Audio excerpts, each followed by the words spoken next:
get yourself another fool. I see you got Elijah Muhammad on your shirt and Louis Farrakhan.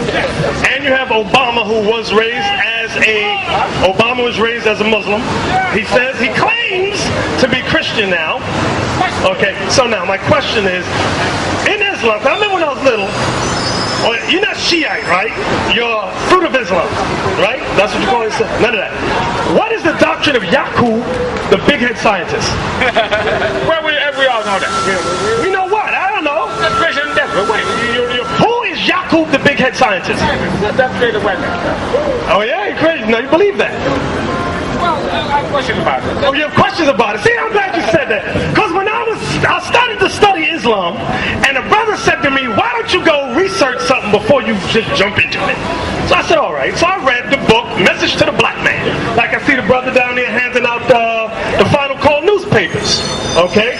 And they teach that the white man was created in a laboratory, that a Yaqub, the big head, two-head scientist, made him out of pigs and goats and all.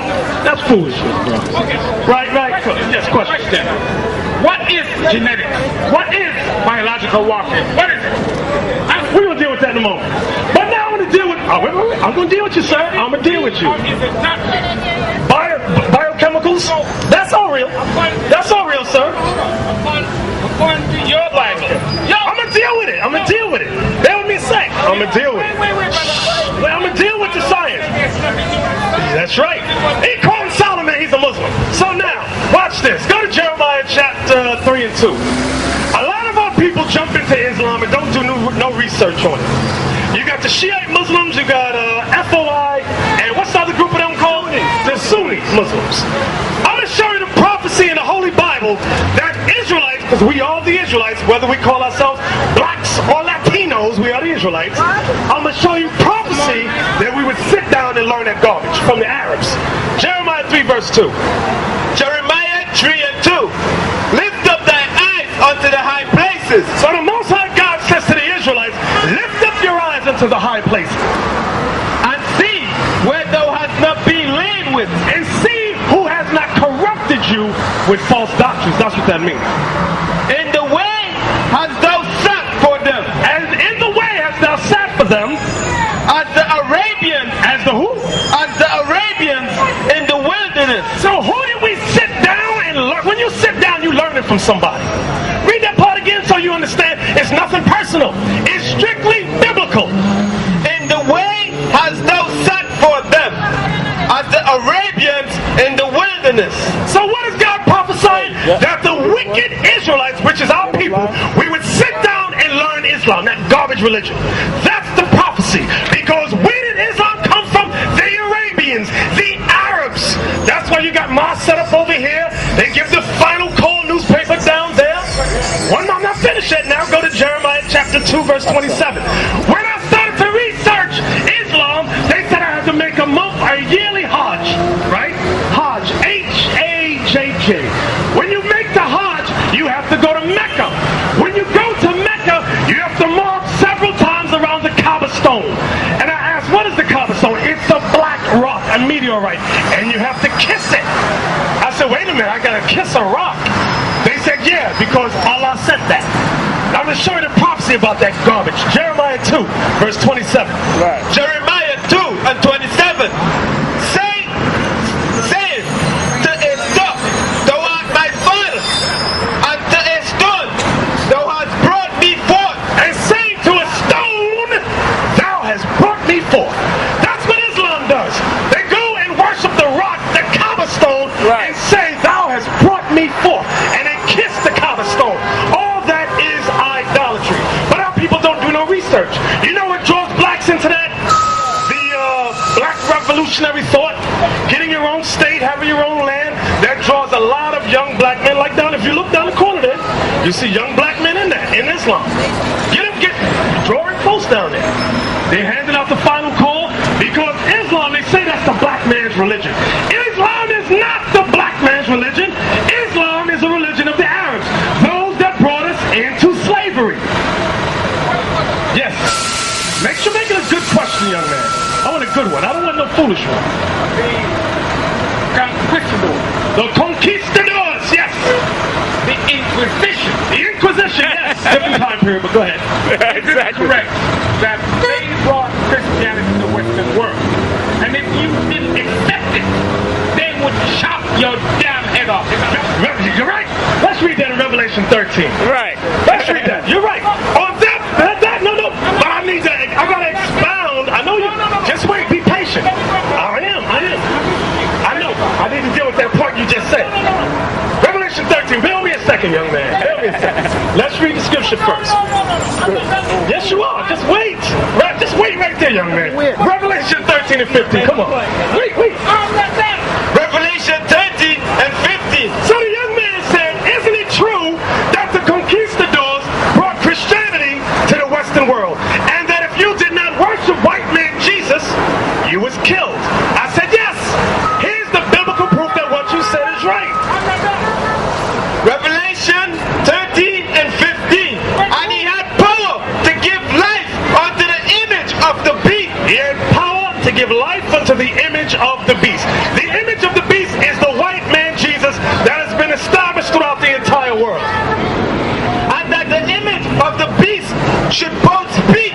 How does the image of the beast speak? When you cut on television, you see white man Jesus speaking the words in the Bible. When you open a newspaper or you got a Jehovah's Witness comic book, you see images of white man Jesus speaking the words of the Bible. Read it again.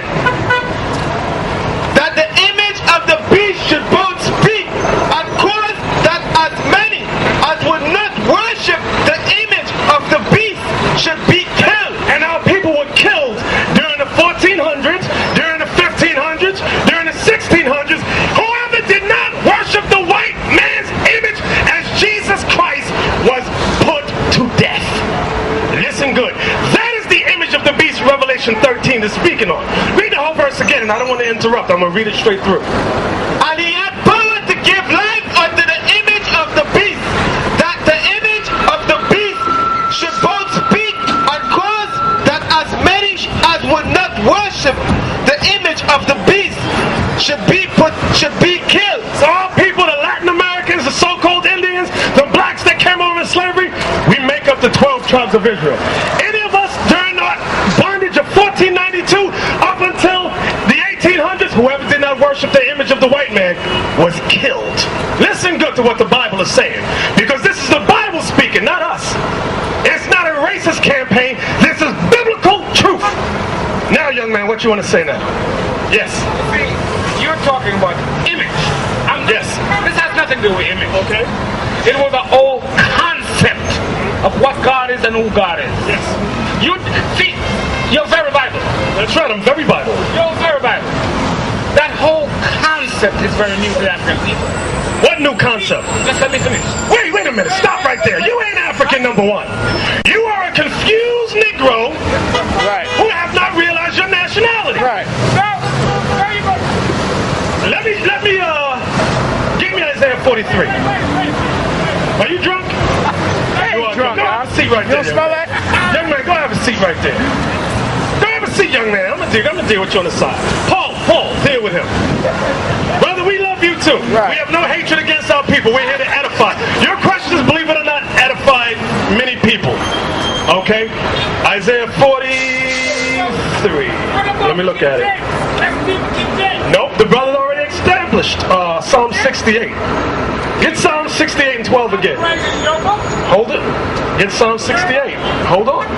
King James don't authorize anything. Right. That's what you don't understand. What you looking for? Give me. No, not at all. Not at all. I'm going to prove it to you. Psalm 68. Right, let him read. Psalm 68. Get the verse again. Psalm 68. Psalm 68 and 11. Psalm 68 verse 11. The Lord gave the word. Great was the company of those that published it. Great was the company of those that published. King James did not write this book. Let's be historically accurate. King James did not write the book, young man. When that says King James Version, he was the king at the time when they translated it. King James did not write the Bible. You understand that? Read it again. The Lord gave the word. Great was the company of those that published it. So who helped publish this? You had Jeremiah, you had Isaiah, you had Peter, you had Paul, you had James, you had Micah, you had Ezekiel. That's who the Most High is making reference to. See how people like to get simple. They want to get off the scriptures and then try to argue about King James. To hell with King James. He was not a prophet of the Lord. All he was used was to translate the scriptures. That was it. And he himself did not translate it. He hired 47 Hebrew scholars to translate the Bible. So let's get it correct.